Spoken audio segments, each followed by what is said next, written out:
My best friend. Oh, I'm sorry. No, it is the Dune Popcorn Cup.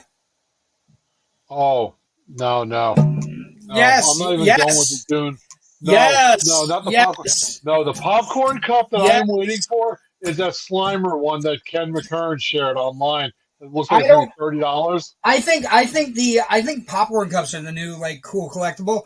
But the popcorn cup they're actually doing, the Slimer one is nice, but AMC actually has a much better popcorn cup. They have a photon trap. They have the ghost trap, and and then it's ingenious. Well, the ghost trap, right? But here's the cool thing: the popcorn doesn't go in the ghost trap. The top of the popcorn bucket has 4 panels that are crystal, that are like red and green, so they look like they're the trap opening up, and that's where the popcorn goes. Right. So you can now, actually. My question is: are you going to buy all of these popcorn buckets for Ghostbusters on the first night, or are you going to go back multiple times to see it and get a different one each time? It's ingenious marketing to get people to return to a theater. Well, what I will say is right now I only go to AMC.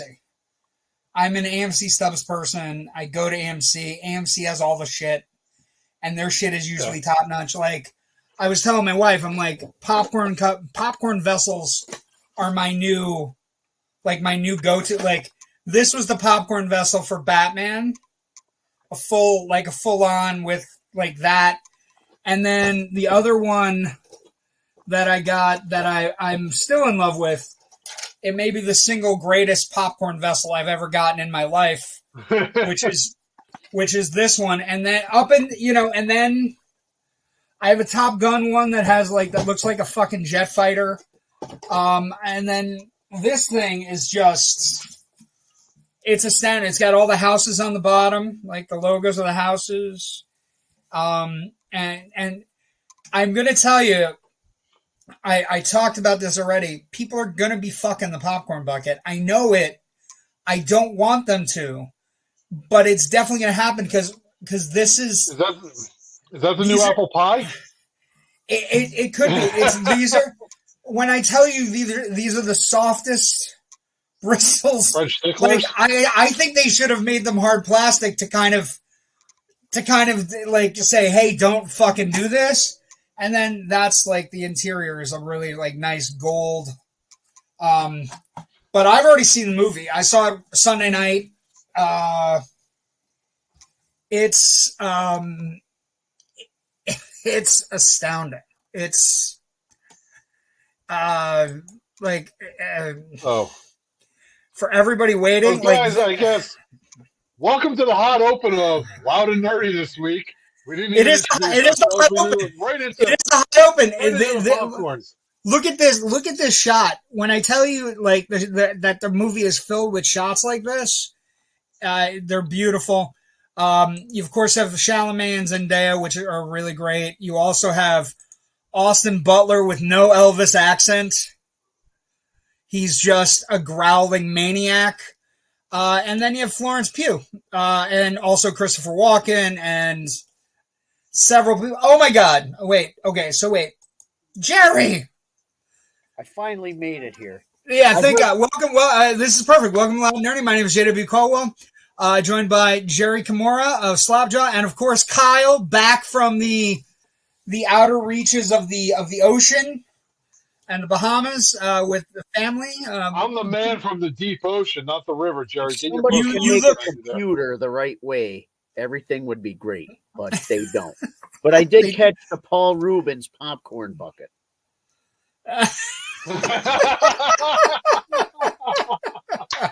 So, I was thinking, very active. This is a much better movie reference. Wait. This is a much better movie reference. Isn't it more the diner popcorn bucket? Yeah, that too. Okay. First thing, if you like Jerry and Kyle and my shtick every week, please subscribe to the YouTube channel, the Indie Escape Network. Find our shows there. Scrolls now. It now scrolls. We also, of course, have a Facebook page that you can also subscribe to. Check out the Indie Escape Network Facebook page. We need you to like and subscribe so that we get more street cred and we can do more things and fun things. But we have a lot of cool plans. I'm going to keep this moving throughout the show, the Facebook page and the Indie Escape Network YouTube channel. So please like and subscribe. It takes you less than 30 seconds to help out a bunch of grumpy old men. About how long you last with that with the popcorn bucket. Yeah, less than 30 seconds. Again, I feel they should have made it a hard plastic as a disincentive to not fuck the popcorn bucket. But they did it on purpose to get more people to the movie. Well, it worked on Sunday night. I was telling Colin, I saw it on Sunday. It's tremendous. The theater was packed. They were pushing popcorn buckets out the door. Of course. Were there a lot of guys like sitting there like stone lonely people? Yeah, lonely men. What I was going to say is the thing about the popcorn bucket, and this is, first off, it is the first blockbuster of 2024. It is the first major motion picture that needs to be screened on a big screen. It's amazing. It's epic. Well done. Incredible special effects. Everything. I'll talk more about it on Friday with Rich. We've both seen it. We're going to do a Generation movie review on Friday before everybody goes out for the weekend. But what I will say, the popcorn bucket has a Barbenheimer feel to it. So it's not just you go to these movies and you see them, but you need something that says, I was there opening weekend or whatever. If it's a Barbenheimer feel, does that mean it'll blow you on the outside? And whoever designed that. What's going on? Yeah. The design is really. Let's go to the comments. We're just getting too far into the woods. Oh my god, that design is amazing. Let's get to the comments. We got 11. Good evening, friends. Good evening, Ken McKernan. Good to see you, Joe Ridgely. Good evening. Hello, Jamie Hill. Good to hear from you. I hope everything's going well. Ken McKernan, the Slimer one looks awesome. It does. The popcorn cup. Popcorn bucket. If you guys Jamie Hill says, I love Dune. I can't wait to see part 2. Jamie, if you love the first one, the second one is all action. Because they don't have to do the world building that they did in the first one. It gets in on the ground running and it just kind of goes, and it has a very Game of Thrones vibe to it. It's a lot of fun. I enjoyed it. I think I was trying to explain to somebody who didn't like the first one. It is probably right now the seminal sci-fi film of the last 20 years. Like it's, and that's what Star Wars movies and stuff going. Sorry, I missed 2 weeks. Which Twilight Zone are we on? We're on the Lonely tonight. It doesn't. Don't worry, Jasper. You're as caught up as Kyle is, so everything's fine. So Jelly, don't be Jelly, Jamie Hill. I haven't starred in a major motion picture. You are a superstar. I'm just somebody that saw a movie a couple days early. Do you think Slimer 1 will glow in the dark? I don't know, but a lot of Ghostbusters products do glow in the dark. I have at least 2 shirts. Yeah, but can you only imagine a theater of glowing in the dark Slimer buckets? I mean, that might be a little distracting while trying to watch a movie. Time is fleeting. I feel like that's a Rocky Horror thing. Hi, Jerry. Jamie Hill says hi to you, Jerry. Jamie Hill, of course, the star of Skinamarink and other movies coming out. JW, are you jelly of Kyle and Howard the Duck? No. I just want to point out. I just want to point out this. Everybody tags me on the Howard the Duck stuff and all this crazy Howard the Duck shit. I want to point out the Howard the Duck that Kyle was hanging out with was in no way, shape, or form the 1986 Howard the Duck, which is a bad movie. Why? Okay. Because this one had pants on? There's legalities that we had to adhere to. This one is clearly modeled after the MCU version of the Howard the Duck. Sorry, he is. The one that you were hanging out with is clearly modeled after the one that's in the collector's alcove, hanging out with Cosmo. Should I call him up and ask him if he has a variant edition that we can hang out with? No, we don't want to. We don't want to have variant edition because the variant, the '86 movie sucks. Like we don't need that because we're fine. Let's see. What else? You are dying on a loan. Does the bucket have a vacuum attachment? Wink, wink. Say no more. No, it doesn't. I mean, it should, but it doesn't. From either Oak Hill or the Playtime Boutique, one or the other. So Jerry, you're aging yourself, and you're alerting people in northeastern Pennsylvania of places where you can go for sex toys and the like. Oak Hill, by the way, the Oak Hill reference is really funny. That was an X-rated drive-in that was in northeastern Pennsylvania for the longest time. Yep. Good times, Jerry. Good times. You don't know how many windshields were fogged up. Well, of course there were. It was a porno drive-in. And how many popcorn buckets were loaded up? What was the point? What's the point? Like, here's the thing. Can you imagine?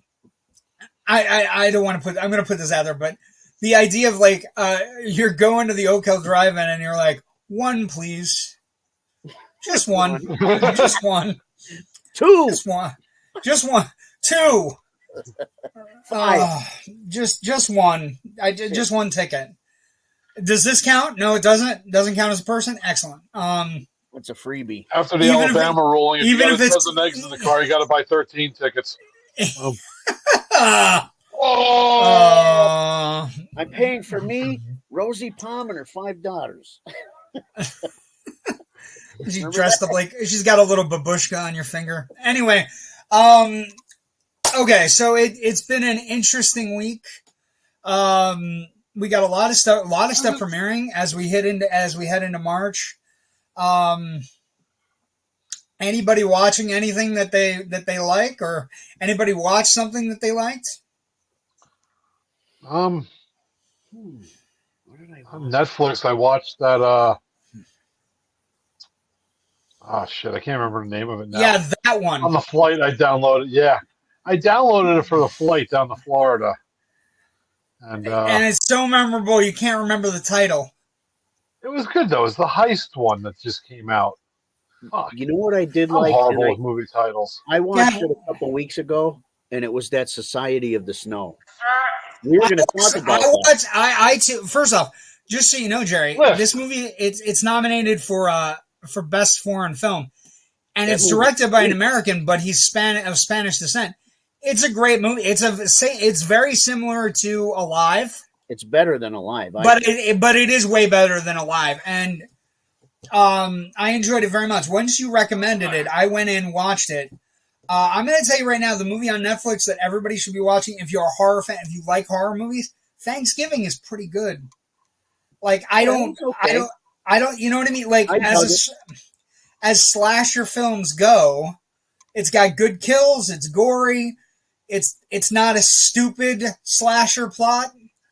It has a lot in common with, like, a lot of older slasher movies, like the ones I enjoy immensely, where you don't, like, everybody's a suspect, kind of like Terror Train and Prom Night. A little bit, it's got a little bit of a My Bloody Valentine vibe because of the town, right? Because the town is kind of a star, and it's like a backwards town kind of thing. And actually, the kills are pretty good. The outfit is pretty good. I do also like, and this is something only Jerry's gonna know, but I also like the setup of the party at the end, like "Happy Birthday to Me." You know what I mean? Like, because that's a movie I remember from my childhood. Like, yeah. You know what I mean? Like, where Matt it was Killer Party. That was another. Just the idea that there's a big party at the end, and that's where everything kind of happens at the end. And let's see. Jasper says sandworms. You hate them, right? Actually, Jasper, after Dune, nobody's gonna hate nobody's gonna hate worms anymore. Worms become the star of the show, kids. Impressive. Jasper's next comment definitely goes with the admission at the Oakville. How many people in the trunk, sir? Just that one girl I got gagged. Just the one that you blow up. You don't blow them up anymore, Jerry. They're all silicone and they're all.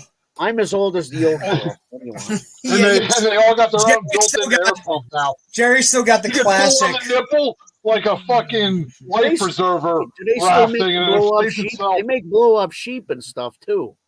But that's just for Berwick. No. Bang. I did watch. Wanted to rewatch Murder by Death, but no one has it for free. What'd you say? I did watch Obliterated on Netflix, even though it got canceled already. So there's no second season. Yeah. Netflix doesn't play games. Netflix can't afford to play games. Yeah, no. With the amount of money they're spending. I sent you. Okay, so we are in Oscar season. We'll talk briefly about the SAGs. I know this was a big thing that nobody wanted to talk about. When I say nobody, Paul didn't want to talk about them at all. But I'm a big awards person. SAGs happened this past weekend. It really solidified the fact that we're going to have a big Oppenheimer night on March 10th. I have no problem with that also. Like, Oppenheimer's great. I think Poor Things is great. I think they're both two movies that are very, very well. I think Killers of Flower Moon is great. It's been a really good year for movies, in the sense of the top 10 that we're going to get. But Oppenheimer won the Ensemble Award, so that puts us in the lead for that. Cillian Murphy won Best Actor. Lily Gladstone beat Emma Stone. Lily Gladstone's from Killers of Flower Moon. She's fantastic in it. She's the first Indigenous person to win a SAG award.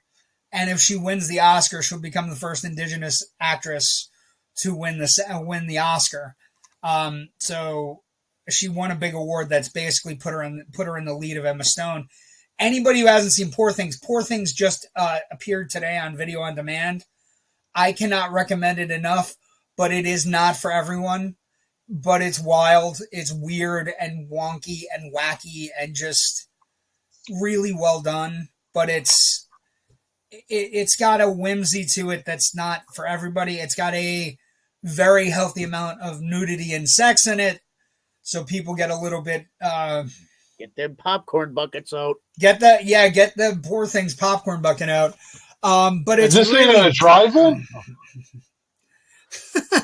It's really well done, though. It's a great movie. Yorgos Lanthimos has made some really interesting movies. The Lobster, and he's a really interesting director. He's working with Emma Stone very extensively. They're going to go and make another movie now. Her next movie is with him as well. So she's kind of found her, and he's found his muse. But Poor Things is really great. It's a little bit based on Frankenstein, not a lot based on Frankenstein, but it's creative and well done, and the kind of movie that people may walk out of, but I sat there and just, bathed in it. It's a great movie. And I will say, like, if you get offended by nudity, the nudity is very, it's like clinical. It's not like it happens on screen. There's a lot of nudity on screen, but it's not a titillating it's nudity. Artsy. Like autopsy nudity? What? Yes. Well, it's based on Frankenstein. So yeah, it's got that vibe to it where like things happen. But it's completely off topic now. Since you keep saying Frankenstein, since I wasn't here last week and I didn't get the chance to watch it, did either one of you watch Lisa Frankenstein? No. No? What I told Jerry at the beginning of last week, and I don't know that you knew about it, but some people knew. I was in the hospital, so I knew about that. Yeah, so I didn't really like. I got to skip Lisa Frankenstein. I got to skip Madam Web. I consider myself lucky. I saw both of those. Did you? I enjoyed Lisa Frankenstein. I heard that you like Madam Web. Is this true? Madam Web could have been really good if they didn't try to tie it in so hard to Spider-Man. If they did a standalone and did no mention, it could have been okay. But like the fact that every 10 minutes it felt like they were trying to remind you that this is somehow, some way part of that universe. Well, they have to do that, though. Yeah. They have to do that to the contract. But if you weren't reminded every 5 minutes of how good a Marvel movie is and that this is a Sony movie, it might have been okay, but they kept just reminding you that it was Sony's attempt at a Marvel, and I don't know. I have never seen. Well, I mean, Morbius happened, right? But I've never seen people rip a movie and a star quite so much online. Don't worry, everything's all right. It's over anyway. We're getting to March now. Once March hits, the box office should be okay. Theaters should be okay for the next. It was a fun movie though for what it was. Lisa Frankenstein. I plan to see it, but again, I've had potassium issues. I've had things I wish I could worry about Lisa Frankenstein. So I'm just trying to keep things bobbing with regards to watching Oscar nominees, finishing my Oscar run this year, trying to figure out what's going to win. Oppenheimer. Oppenheimer's going to win a lot. It's going to win a lot. That and Poor Things. Oppenheimer. Not well, but the interesting thing is there is a bit of a backlash about Barbie not getting nominated for Best Picture. So it's clearly involved in the adapted screenplay argument. So, in which case both Noah Baumbach and Greta Gerwig would get Oscars if it wins original screenplay. Adapted screenplay. It's adapted screenplay. It's the stupidest thing going.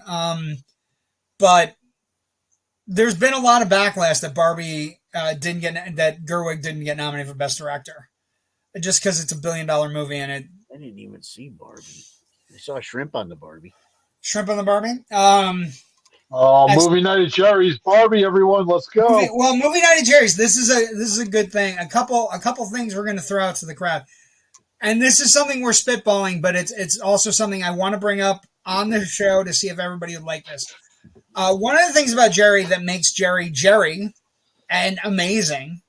Yes, there you go, buddy.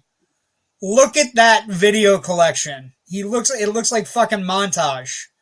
Or in Jerry's case, it looks like orals. Forget about that keyboard there. Yeah, don't worry about that shit. I've seen it in person. There's the seven different Chuckies. What I'm going to say is we're going to start. The bottom shelf is all porn. Yeah, well, I mean, but it's classic.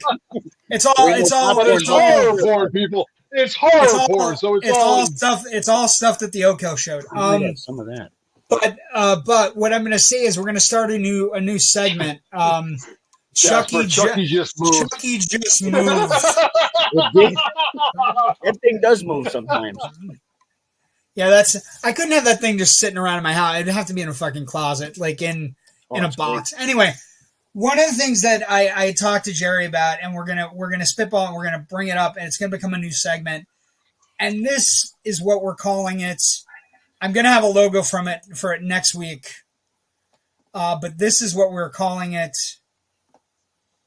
What? Hold on. Technology hard. No, technology easy, but movie choice. This is the new thing. It came from Jerry's basement. Because Jerry's in his basement. Jerry has a lot of movies. What we're going to do, Jerry's going to pick a movie out. He's going to research it a little bit, which is more than Kyle does. And basically figure out where it is streaming and where people can watch it. And then Jerry's going to give a little like, hey, this is a movie I really like. You should check it out. It's got this, this, this, and this in it. And, you can catch it here. But the parameters are going to be... First one's...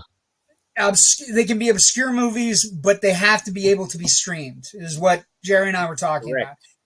And I think it's an exciting thing because you and I in high school were the two people that when somebody would ask about a horror movie or movies, we were the two people that everybody said, oh, you got to ask them. They would know. Like even teachers would come to us and be like, hey, what's that movie? Separately. Don't let them meet at all. Yes, but separately. That's true. We're not allowed to be in the same room except like a reunion 20 years later. Right. And I think they're the same person. We were two enigmas, but we were separate, We were separate enigmas. Wait a minute. Ken McKern just threw down the gauntlet, though. I got 7,000 on my server. He's throwing it down. He has a server, folks. He doesn't even have videos on a shelf. But that's fine. Ken, I have how many movies does Jerry have? Movies too. I don't think this is a throwdown. Stop. Read it the way it is. How many movies does Jerry have? I have almost 7,000 on my server. I have 7,000 on my server, and I'm going to kill Jerry. That's a click away. Well, wait. I got 7,000 on my server, and I'm feeding Chucky the information in Jerry's basement. And this is a good I point. have a lot of physical media, but I also have 3 terabytes worth of media too. Yeah, so Jerry is server reads you terabytes. I got terabytes. Jerry, how about this, Jerry? Start with The Wraith. Great movie. The Wraith is a fantastic movie. I would do The Wraith. Dodge Interceptor. I would do it as a double bill with The Hidden. The Wraith and The Hidden are two like. The Hidden is an amazing movie. The Hidden is The Hidden is really underrated. The bar can go with The Hidden. Ken just threw down the gauntlet. You said your 3 terabytes is nothing, bitch. 57 terabytes of storage, but not used yet. Listen, this is not a challenge. Ken, by the way, Ken is very nice. Ken, he's Canadian. He doesn't fight. Ken needs to get Slow Torture Puke Chamber if he doesn't have that movie. Do you have that? Ken? Yeah, okay, look, can you hang with Jerry? Do you have slow torture puke chamber? It's actually a movie. Ken is Canadian. He can throw down the gauntlet. I like the idea of starting with The Wraith. I do like the idea of starting with The Wraith. I mean, but it's great. What a great movie. The Wraith is a fantastic movie. But it's not something we're going to necessarily, I mean, Kyle doesn't watch the homework as it is. So it's not something necessarily we're going to watch, but it's something Jerry really loves. And he brings in, because I want to build segments where we all, like, I'm getting to do something I really love. I am thoroughly enjoying the Twilight Zone Redux. So this, because when we get to tonight's episode, the special effects were incredible. Keep talking. A Frankenhooker? The Frankenhooker? She wasn't Frankenhooker. Frankenhooker is a great movie. Highly underrated. That was the next in the question. Same vein. Frankenhooker. Does Jerry have Franken? Of course, Jerry has Frankenhooker. I do. I think Jerry just went to grab his Frankenhooker. I'm looking for it. Frankenhooker is great, but I would say Basket Case is better. Check next to your Dune 2 pocket. Basket Case is better. Basket Case is better. And so, how about Jerry? How about Rawhead Rex? Remember the fucking box for that movie? Jesus Christ. We know guys from The Hidden. Excellence. That would be great. But that's the kind of movie we're going to be looking at. We're going to be looking at classics that Jerry really loves that are in his personal collection that we can recommend to you on streaming so that you come to us. I think we just got a new podcast right there with Joe there with The Hidden. He knows guys from The Hidden. Have Jerry do a critique on it and write down what he thought and be able to ask the guys from The Hidden questions about it. That could be that's what I mean. Like, these are things we're going to be working on doing. Mind blown. Jerry is actually. I clocked down. Jerry is actually knee deep in a pile of tapes right now. Jerry is knee deep in Frankenhooker. But I have Frankenhooker. Great one. No. Frankenhooker is as good as Pieces, though, Jerry? No, Pieces is better. Way better. Pieces is better. See, again, there's very few people that can hang. Basket Case is better, like you said before. Oh, Basket Case 2. Fantastic movies. Incredibly well made. Frankenhooker and Blackula is what Jerry. Blackula's good. Blackula's great. But these are the types of things we're going to try to do. I want to get Kyle something too, but Kyle doesn't do any homework, so it's going to be really hard for Kyle to just kind of show up and be like, "I like this. Is it available on streaming? I don't know, maybe." I like this. Mr. and Mrs. X. Okay, so you got, what is it? Is it Gambit? Gambit and Rogue. I mean, is it porn? Is that porn or something? Oh, it's always porn. I mean, comic books are like your first real porn. I mean, you ever see how they draw the women in comic books? This has started a whole thing. Does Jerry have Life Force? The proper question, Jasper, Life Force is an amazing movie. That chick was hot. The question that Jerry needs to answer is, does Jerry have the European cut of Life Force, which is better than the American cut? Because they didn't know what the fuck it was. So they're just like... Ooh, I don't know if I have the European cut, though. The European cut of... There's 3 or 4 80s movies where the European cuts are... I mean, Legend is a legendary kind of like it's literally a unicorn of trying to find the longer European cut of the movie with Tom Cruise and, Rocky Horror's own Tim Curry as Darkness and Mia Sara. Guy before. Yeah, we've heard of him. But that's a legendary.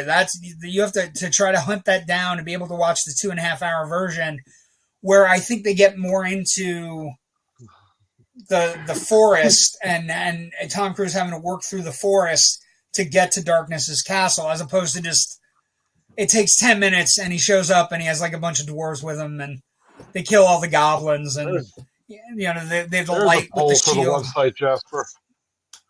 Are most Europeans cut or uncut? Let's put that up as a poll. Well, we like the European cut versions of things. But Life Force is another one. Hey now. Life Force is another one. So I mean, this is a good thing we're gonna do. We're gonna work on something for Kyle as well. We have ideas. We will. I have figure ideas. it out. Kyle will figure it out. Like, for example, if we had a whole week where Kyle could just talk about Ted, the TV series, I mean, he would. Oh, come on. Sorry, I like to smile and laugh and not take life so serious. Sorry, I like to be happy, you glum bastard. Yeah. I feel pretty, oh so pretty. Fair. We are in Oscar season, though. Actually, I am going to try and go to a show this weekend in New York.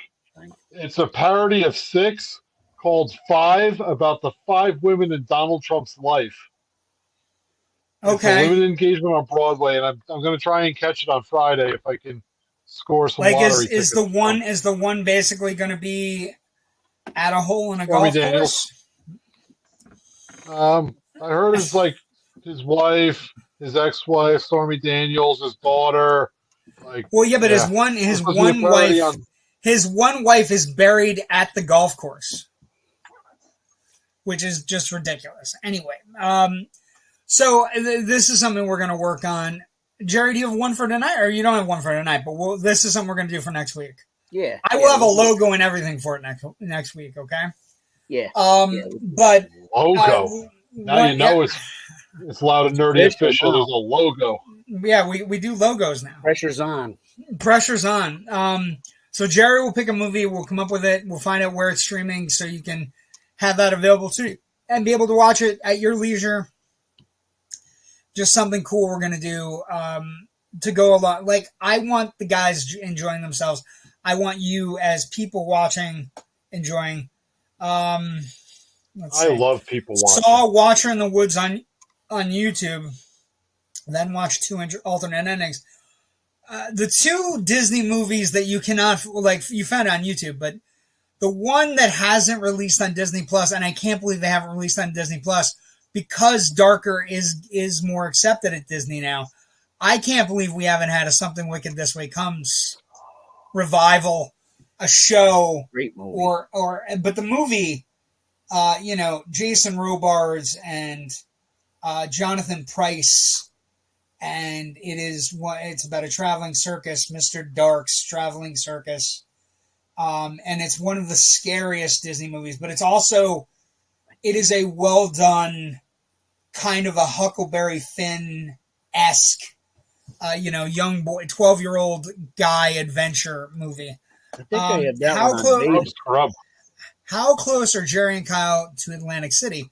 Brandon and Tim, who had shows on the network, are starting a huge convention there in April, I think. And I think Joe's been invited. We've been invited. I will not be able to make it to Atlantic City, but you guys are both invited to the show with Brandon and Tim Melican. Message me the dates, Joe. We'll see what I can do. We'll get what we can do. But Something Wicked This Way Comes, a fantastic movie that has been lost to whatever. I don't know why we haven't gotten to see it again. I would love to see it. I would love to see it remastered. I'd love to see it there's a sequence in that movie that's absolutely Jason Robards and Jonathan Pryce going head to head in a library where Jonathan Pryce is offering him everything to kill his child. Just tell me where your son is so I can kill him and leave town.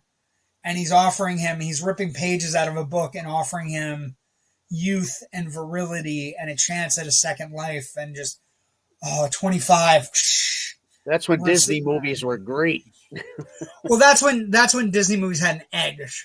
There was an edge to them. Make Disney movies great again. And the Black Hole. The Black Hole was good too. Matter. Well, the Black Hole, yeah, again, darker, a little bit darker. Like they got a little bit away from like the Love Bug and the computer wore tennis shoes, and they started making. They had forays into actual filmmaking, like science fiction. Black Hole is kind of a weird movie, but I had the toys. I had Vincent. I have the card. Vincent was so cool, like as a robot design. With his little like legs that came out, and then not legs, but like bumpers. But he just kind of floated.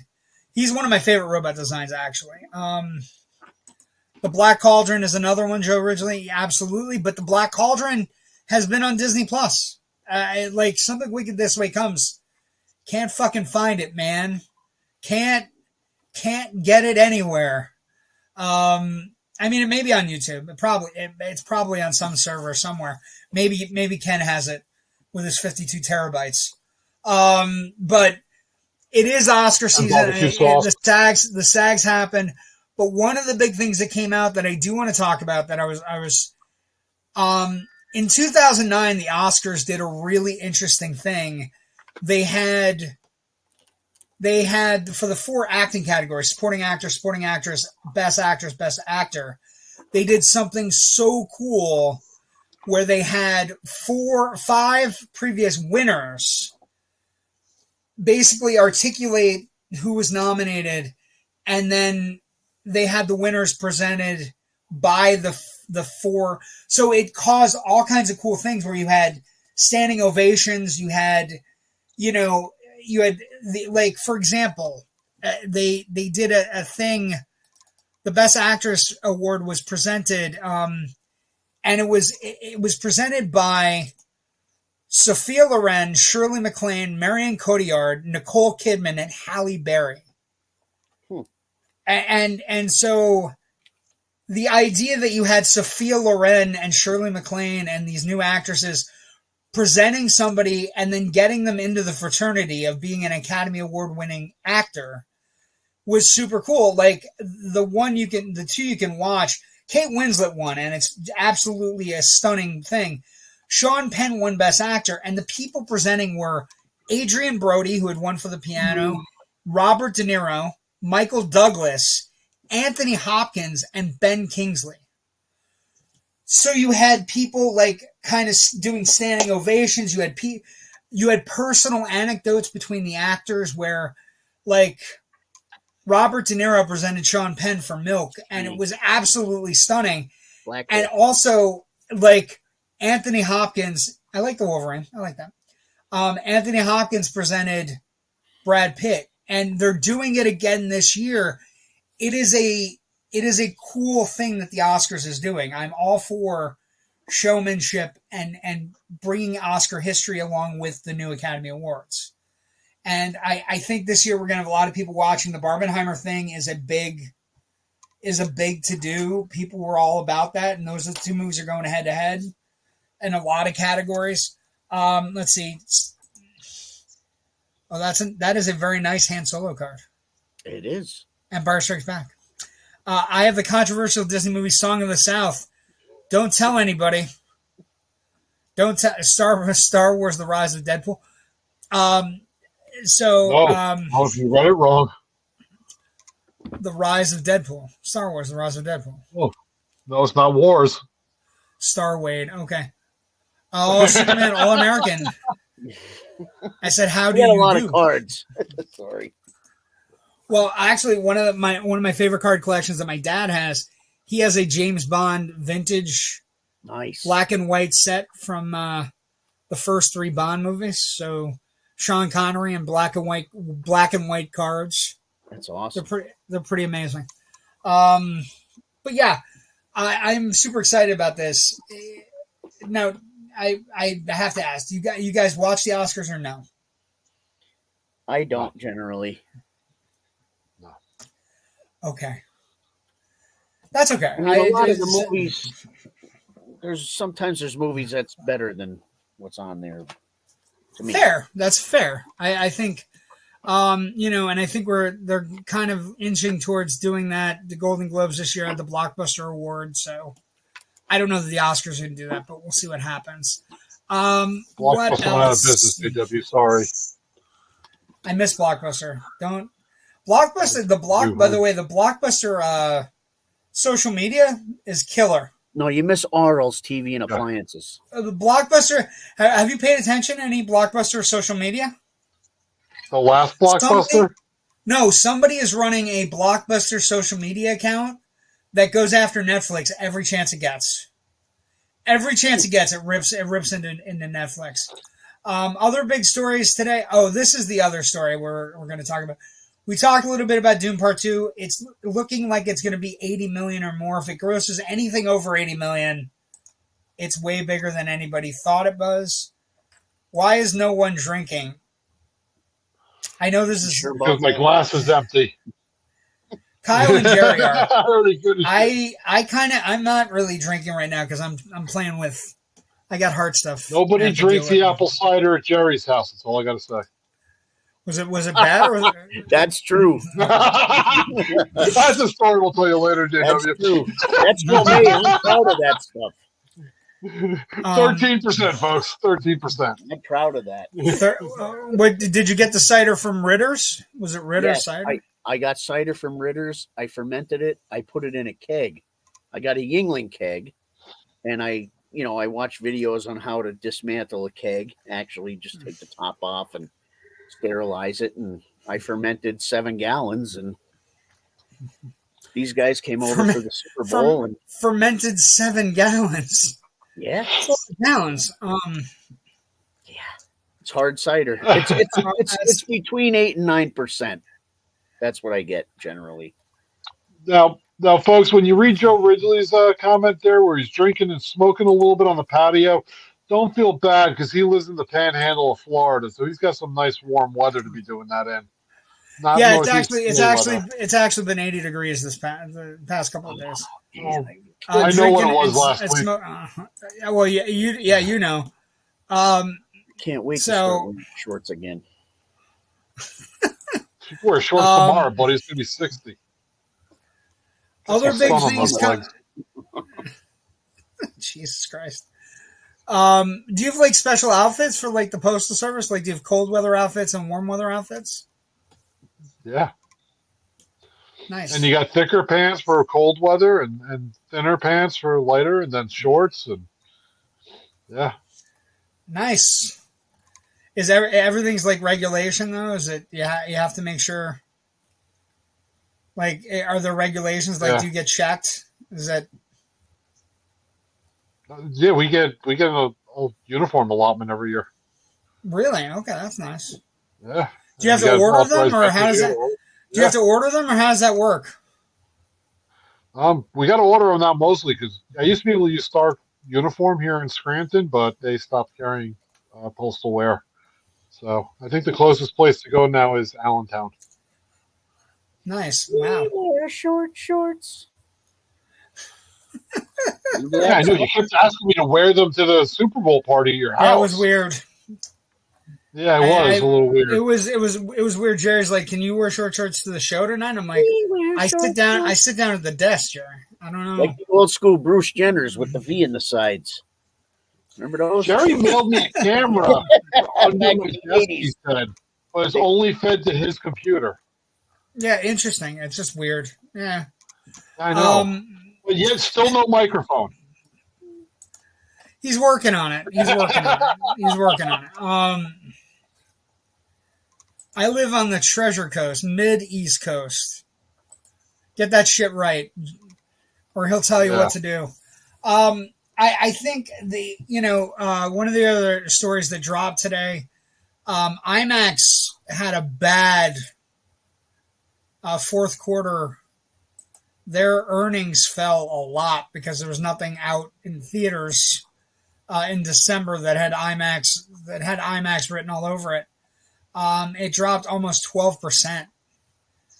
So revenue. So it's not just movie theaters and film companies that are struggling. IMAX, usually has one big movie in December.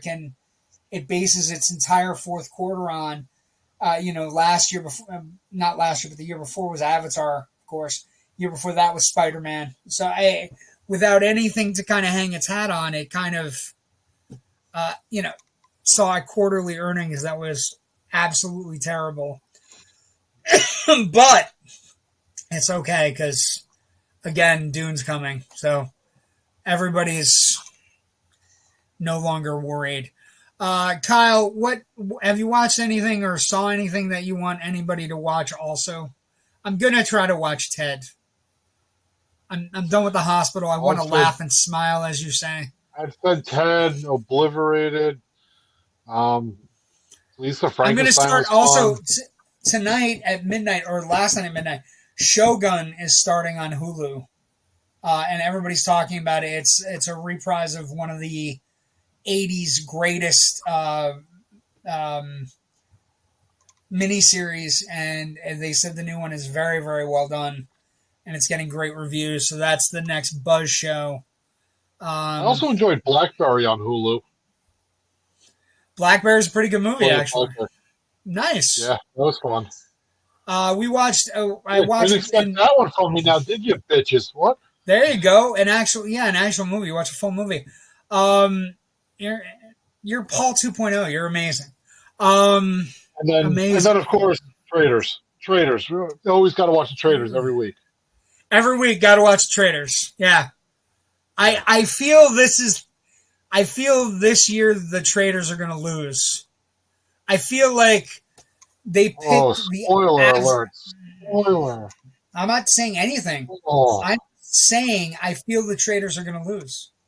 I feel the two people they picked were so traitorous that they knew them 5 minutes into the show. And then the third one they picked is, while she's been playing great, without anybody to kind of buffer her, in trouble. And now the new one, I think she could win, but I'm not I feel like they're going to get the third original, and then they're going to, it's going to be tough. They're going to have to recruit. But anyway, that show's really good. I'm also gonna start Shogun. Also watching the last season of Curb Your Enthusiasm. It's been okay. Also, I want to bring this up, and this is interesting because it's something that I talked about a little bit last night on Generation Movie, but they did the SAG Awards. I don't do the homework. I get it. We did it. I watched the SAG Awards, and the SAG Awards for the first time ever was on Netflix. Okay? Netflix is buying up every live thing they can. They have Raw coming up in January, right? They're buying a lot of live stuff. But the people they had backstage were so fucking bad. And they had a person that had won for the whole... By the way, anybody in this chat or anybody who watches our show who hasn't watched The Holdovers yet, gotta watch The Holdovers. It's one of the best movies of the year. You, at the bottom, will love it. You, I even think, will love it. But I know Jerry will love it. You. But so what you gonna do? Win the whole war, brother. Divine Joy Randolph won for Best Supporting Actress. Okay, for the SAG Award. The guy interviewing her backstage on the Netflix dime says, "I really loved your movie. I watched it on a plane, and I literally wanted to fucking punch the guy out. You motherfucker! Why would you?" You're interviewing somebody that just won a major award for her performance. It's a great performance. She's fantastic in it. She plays a mother of a son who got killed in Vietnam. She's tremendous. And he says, I watched your movie on a flight across the country. So let me just say, your performance is so good. I watched it while I was getting kicked in the back by a toddler and also fighting for a seat with a drunk guy to my left. And I just that is not even the kick in the balls. The kick in the balls is every time I go to the movie theater, what's the one commercial you see before the movie starts? Don't watch this on a screen this size. Watch it on a screen this size. But on the award show, he's like, I watched it on a screen this size, and it was great. Yeah, I just the whole entertainment business in the fucking balls by saying, yeah, I wanted to punch the guy. I literally, I had texted Rich and said, I want to jump through the screen, Broadway Purple Rose of Cairo style, and just fucking tackle this guy and be like, how dare you say that to her? How dare you begrudge? Is Jerry stroking Chucky's hair? Like, what's going on next to you there, Jerry? You keep looking over and like. No, I was messing with an extension cord over here. It's all good. Okay. Connected to his There's no popcorn buckets here. Connected to his Dune popcorn bucket. Have a Dune popcorn. Okay, well, it's a perfect time. It's do do do do do do do do. The homework. Well, I did send you a picture of the Slimer bucket there, JW, which would be awesome if I had right now to put some popcorn in to listen to you guys talk about the Twilight Zone. Okay, hold on. I will get it for you because I'm a good host. I love this Slimer bucket. I might buy multiple Slimer buckets. You're gonna one for every room in the house. Well, actually, in all honesty, I don't know how much it's gonna be, but you could get me that one because I don't have. I saw it was gonna be like. I have Cinemark, but I don't go to Cinemark. Hold on. Well, actually, maybe what we can do is for the Slimer bucket is outrageous. Maybe we could trade. Yes, $30. Ashley, it's not in black and white though, so it's okay. Yeah, but it better be. How big is it though? How big is it? Oh, now all of a sudden Jerry's a size queen. Great. Well, yeah, but how big is it? I mean, $30. It better be like 1980s. $30. He wants a big one. It better be 1980s big, Kyle. That's all I'm saying. Hold on a second. $30 in the Well, 80s. Jerry, we can go to Cinemark and compare size if you'd like. We would have got a full size Slimer for $30 in the 80s. Just saying. We would have got a full size Slimer. Okay, wait. Let me take down the Twilight Zone thing. Hold on. There is the Slimer popcorn bucket. It doesn't look big. Somebody's holding it in one. Somebody's holding it with one hand. Is that a kid's hand or an adult hand? I don't. It's a Big Show's hand. Paul White's. Let's hope. It's Paul White's hand. Let's hope. Okay, hold on. It's still cool as fuck, though. I don't give a fuck. Shut up and take my money. They probably the face could have been a little bit better, though, I guess. But yeah, I don't. Hold on. Give me a second. I'm going to show the other popcorn bucket. And maybe what Kyle and I can do is trade. We can. You want to trade Slimers? No. The popcorn bucket I'm getting is not a Slimer. That's what I'm saying to you. You ruined the joke. Listen, God, you ruined the joke. You could have a soft Dune bucket. I wonder why Paul Spratt left. He set you up and you ruined the joke. You could have a soft bristle Dune. I'm going to be honest. He was grumpy most nights and he didn't do a lot of jokes. And you know that because you watch the fucking show. I laughed at him. I know, but he didn't. With him. Sorry, with. Oh. Yeah, there you go. That's the rub right there. I laughed at him. You can't put rub and Dune buckets in the same.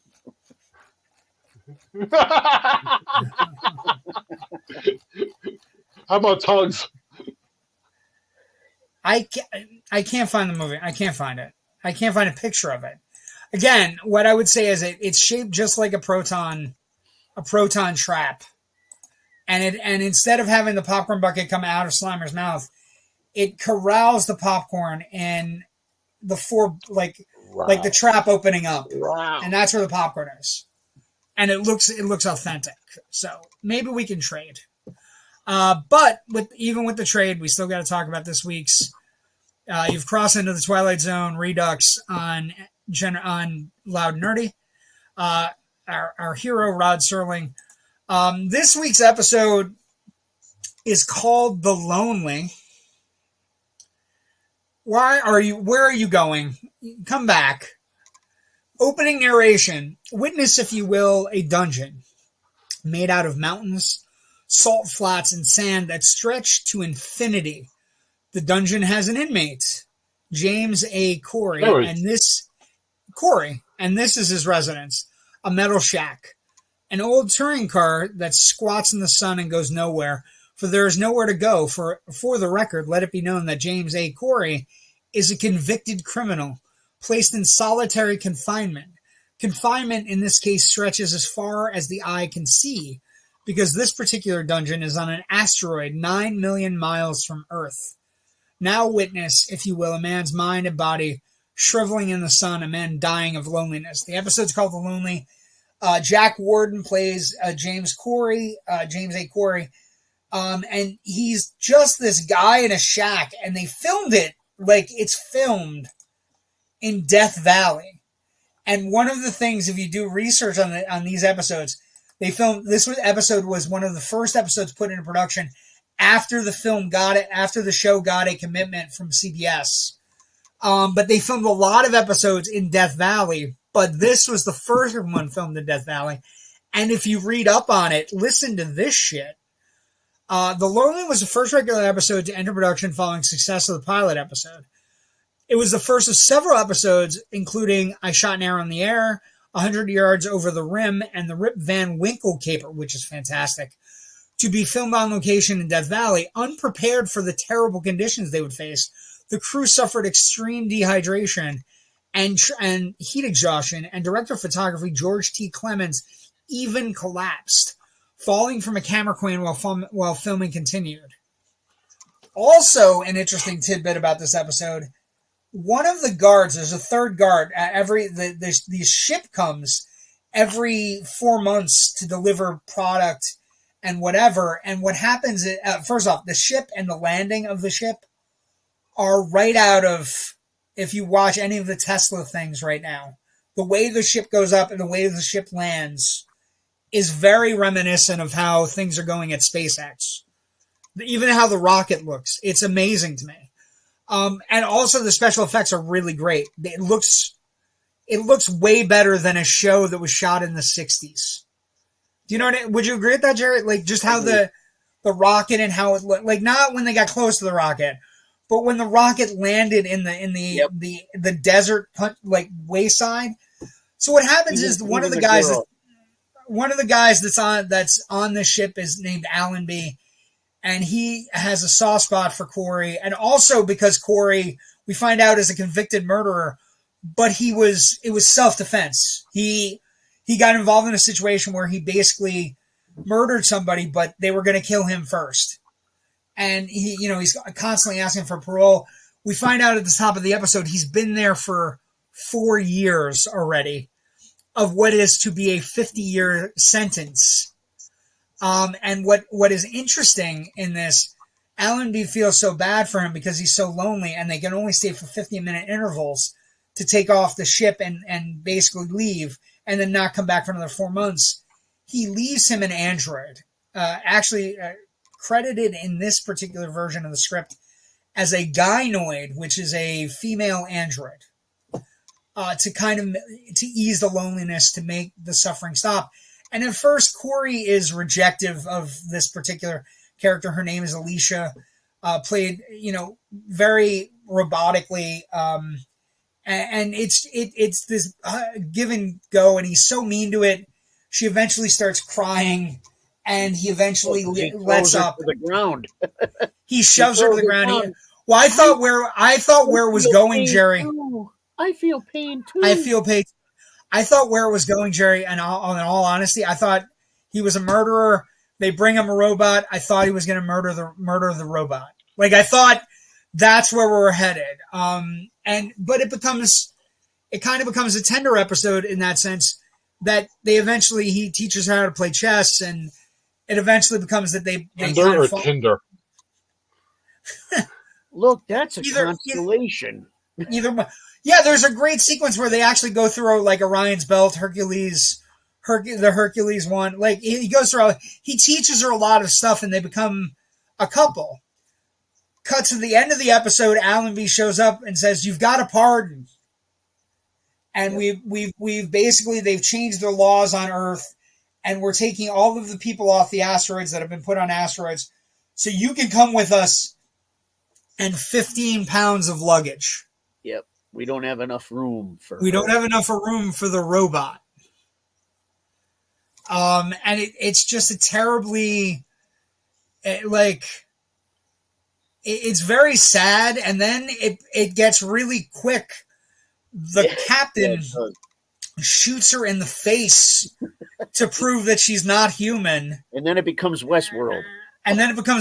Yes. Westworld before Westworld. A couple comments before we finish up with this episode. Let's see. $30 for the slime bucket is outrageous. Yes. Crying. She hates Twilight Zone. Not big same as Taylor Swift bucket. Well, I think it's a new thing, the popcorn bucket. Twilight Zone spoiler. Taylor Swift has a huge opportunity to resell buckets, but make them bigger and call them the Kels Super Bowl edition. But anyway, wow. They didn't leave any lotion. Anyway, okay. So, but the episode is it's a jarring ending, right? Because Corey has to get on the ship. He has to leave her behind. And this is the closing narration. It's a great episode, but this is the closing narration. On a microscopic piece of sand that floats through space is a fragment of a man's life. Left to rust is the place he lived in and the machines he used. Without use, they will disintegrate from the wind and the sand and the years that act upon them. All of Mr. Corey's machines, including the one made in his image, kept alive by love, but now obsolete in the Twilight Zone. It was a really good episode. You know what was interesting, though? Yeah. After she got shot in the face, he was like, "Oh, you shot her," and she's just a robot. Well, okay. Yeah, she is. And then he gets on the ship. He was right the fuck home. Right the fuck home. He's like, "Oh yeah, it's a robot." But here's an interesting thing, though, Jerry. Right? You know, every robot female that's been in movies since, like Ex Machina or Blade Runner, or they all kind of stem from Alicia. Like, it's the amazing thing about watching these old episodes is that they basically they set a path for something. And even like the way the episode is shot, the way it looks. Let's see. Kyle's putting things in the chat. Let's see what he's putting in the chat. I wanted to see if something would work. It didn't work. I'm disappointed. Yeah, I am disappointed because it could have led into a new series for me there, but I wasn't doing my homework. So, now get on the ship with only manly men. Yeah, it's a weird ending. It's kind of like exactly what it is. It's like I thought where they were going was they were going to cut her head off and take her head. Like there were different things. I thought at the beginning of the episode he was going to murder be like Bishop. Yes. Well, if they had done that, I would have been like, oh my God, holy shit. Right? Like, this is a direct tie to something I truly love. But it ends, and then if you, again, watch on Paramount Plus or anywhere where you can get the full episodes, the preview for next week's story, Jerry, and did you get juiced a little bit? Everybody should be juiced. Next week, a distinguished actor lends us his talents as Mr. Burgess Meredith stars in Time Enough at Last. The story of a man who seeks salvation in the rubble of a ruined world. We'll hope you'll share this very strange experience with us. Thank you and good night. So, episode 8. We are getting one of the greatest Twilight Zones of all time. Kyle, I know you don't have a lot of time. It's going to be 26 minutes. I would ask that you watch next week, just because this is probably one of the top 10 Twilight Zones of all time. Burgess Meredith killing it in a fantastic episode. Top 10? I don't get out of bed for anything above top 5. It. He was in the Sentinel. It might be. I'm not going to lie to you. It might be top 5. So that's fine. We'll take top 5. All of a sudden it might be. No, it might be top 5. Like there is a cold list of 10 or 15 Twilight Zone episodes that barring any kind of. This is one of the ones that M. Night Shyamalan watched to get an idea of how to write an ending. When he was good, before, like Sixth Sense. Well, you should have watched it a few more times, because after the first 5, you lost it.